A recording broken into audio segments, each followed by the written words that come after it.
pangalan mo, nanay? Elsa, Ilang taong ka na po? 60 po. 60 years old na po, nanay. Opo. So, ilang taong ka na po nangangalakal o nambobote? Isang taon pa lang po. So, sa 1 year na po yan, ano po ang nasa naisipan nyo kung bakit ipanyasok nyo yung trabaho ganito? Mahirap po kasi walang pambili ng bigas. Mahirap po ang buhay ngayon, kaya nakaisip kaming magbote. Pero nanay, dati ano yung trabaho mo po? Mag-ano lang po, magtanim ng kamote sa bukid. So isa kang farmer. Opo. So ito yung mga yung mga kinakalakal mo, nanay, di ba? Opo. Itong ano tawag nito, karton. Karton po, Oh. piso lang naman ang bili namin at 3 piso ang bili ng karakalakal. So ibig sabihin, sa 1 kilo, magkano yung dilihensya nyo? Sa ano lang po, bili ko nito piso, may 2 piso. So naman 2 piso po ang 1 kilo. So ito po Ito sa lang po bote, bote. sa bote naman ito. Piso po, 50 lang ang tubo ko kasi 150 lang ang bili nila. So piso ang bilhin Bili ko, mo doon, 50 tapos 50 centavos ang tubo. So ibig sabihin, kung 10 nito, ang dilihensya mo lang is 5 piso. 50 centavos. Oo nga lang po, sa 5 piso, sa 10 piraso po, 5 piso lang po ang dilihensya nyo. O sa mga ganito pong plastic. Ito pong mga plastic, ito po hindi binibinta, bilalagyan ko lang siya ng tubig. So kinukuha nyo na talaga. Opo, kinukuha ko lang siya Tapos para ito, nanay, magkano naman yung pinupuhunan nyo dito? Minsan po nangihiram lang ng pampuhunan. Humihiram ka na ng pangpuhunan para... Meron lang pambili niya. And then kung sa kalakasan, nanay, magkano naman yung dilihensya nyo? Minsan po nakaka 200 naman po. Ilan ang mga anak mo, nanay? 2 lang po. 2 po yung anak nyo, pero yung 2 yung anak nasa... Wala po dito. So wala dito. Opo, nagatrabaho din. Kaso, yung anak ko naman, mahirap din yun. Kasi, palagi pong na-hospital siya. Kaya imbis makatulong sa akin, sa kanya na at buntis din po kasi siya. So may mga asawa na rin. May asawa So na. sa bahay nyo po kayo lang 2 mag-asawa? Opo. So yung buhay pa po yung asawa nyo? Buhay pa po yun. Buhay Kaso pa. palagi naman pilay. So bakit napilay? May hilang. Diabetes ba? Hindi naman. Hindi naman po. Ano lang siguro sa, hindi ko alam ko, arthritis, basta nagmamaga ang paa. So magkano nga po ulit, nanay, yung ng dilihensya mo sa pangangalakan nyo po? Hindi ko po maano ang Depende. kasi sa 300, minsan andyan na po ang puhunan.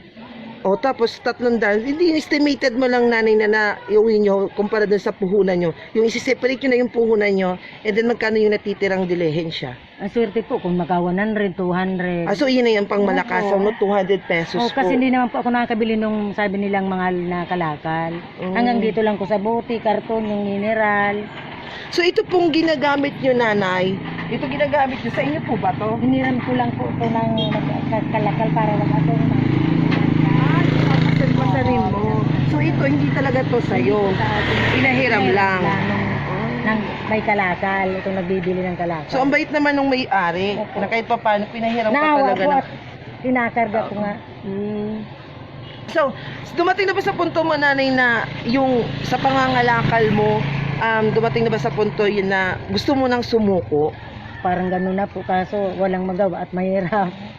Mahirap lang po. Hindi naman po ako nakatapos, hanggang elementary lang po. Hindi ako naka-high school. So hanggang high school ka lang po, Hindi nanay? po ako Hindi ka naka-high elementary school? lang, grade 6 lang. Grade 6.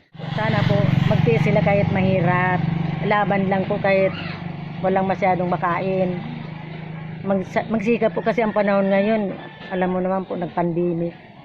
So, talagang grabe yung Opo. inana ng pandemic, no? Opo. Pero sa mga nangyari sa buong buhay mo, nanay, sa pangangalakal mo, ano na yung mga nagawa mong sakripisyo para sa pamilya mo? Magtiis lang po kasi malayo sa 2 anak. At wala naman pong trabaho yung asawa ko. Mangbubukid lang.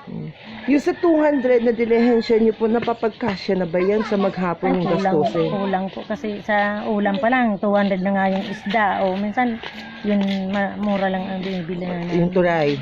Hindi ba yung turay mura? Turay. Minsan 60 pesos lang. Yun lang kahit isang medyo kilo. nakakasawa. At least may ulam. Laban lang. Laban lang. Laban. So masasabi mo po sa Maverick Foundation at ng Team Padangato na isa ka sa mabibigyan ng hayuda? Thank you po.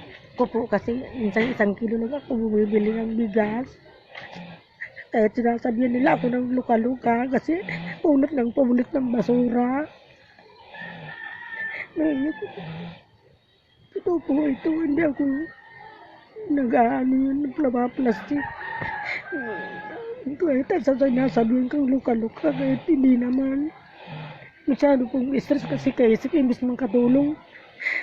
Ayaw ko na. Tinitiis ko lang. Sa edad ko pong ito, 60 na. Kahit minsan mainit, ganun pa rin ang gawa. Lumalaban pa rin.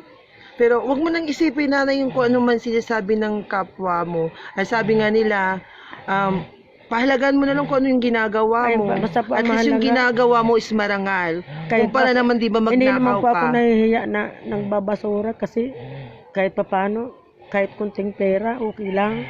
Basta mabuhay, hindi naman po ako nagnanakaw.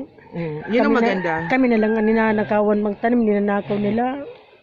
Magkanda kuba na sa katatanim, tapos wala ka namang makuhang tinanim mo kasi ninanakaw nila. Kaya sabi ng asawa ko, magkalakal na lang. Kahit matanda na ako, ginawa ko pa rin. Pero nagiging masama pa rin ako sa kanila. Ayaw ko na nga, minsan na magpa-interview ganito, baka isipin nila, nag-ano lang ako, ng drama. Pasalamat po ako sa Marbit Foundation at natulungan po akong mabigyan ng bigas. Ayun na po.